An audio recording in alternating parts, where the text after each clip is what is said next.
Hello students, in today's lecture we will study about the Grignard reagent. Actually, what is Grignard reagent? Grignard reagent is organometallic compound. What is Grignard reagent? It is organometallic compound. Now what are organometallic compounds? Organometallic compounds are those in which there is a bond between the carbon and the metal atom.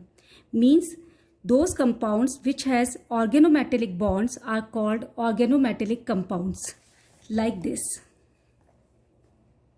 R, Mg, X. This is the general formula of the Grignard reagent.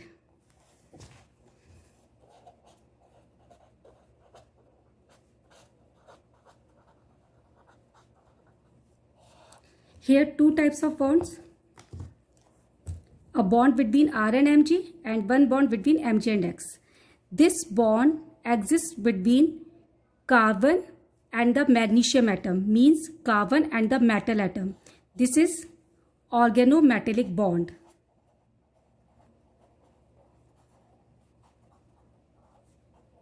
And because of this bond, this is organometallic compound. So, Grignard reagents are the organometallic compounds in which organometallic bond exists. Now, come to the next point. What is R and X here? R may be any alkyl or aryl group. X, any halogen atom.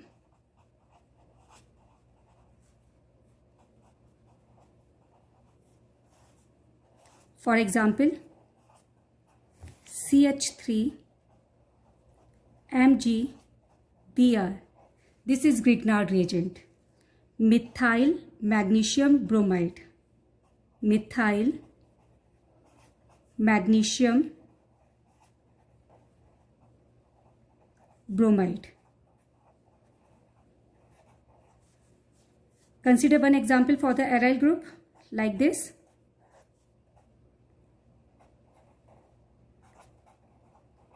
In Grignard reagent, metal is always magnesium. Phenyl magnesium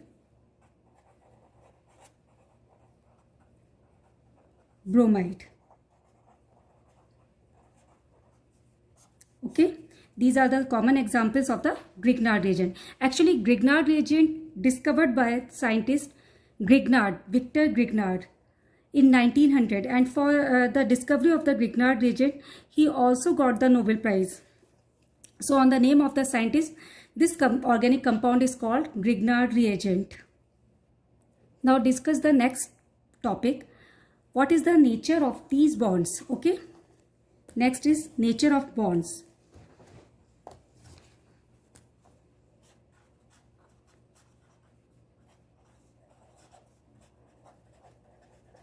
Actually, there are two types of bonds in Grignard reagent, R, Mg, X.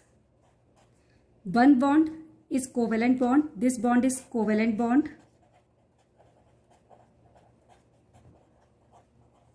And this bond is ionic bond. Covalent bond between the carbon and the magnesium metal, and ionic bond between the magnesium metal and the halogen atom. And as we know, magnesium atom is highly electropositive metal. So because of this, this bond is highly polar bond. Highly polar. And because of electronegativity difference, magnesium possesses partial positive charge and carbon possesses partial negative charge. So RMG bond is highly polar, and because of this, Grignard reagent is highly reactive. Because of that reason, it is used to prepare many organic compounds, because this bond is highly polar and easily break. Okay, so this is used to make the many organic compounds.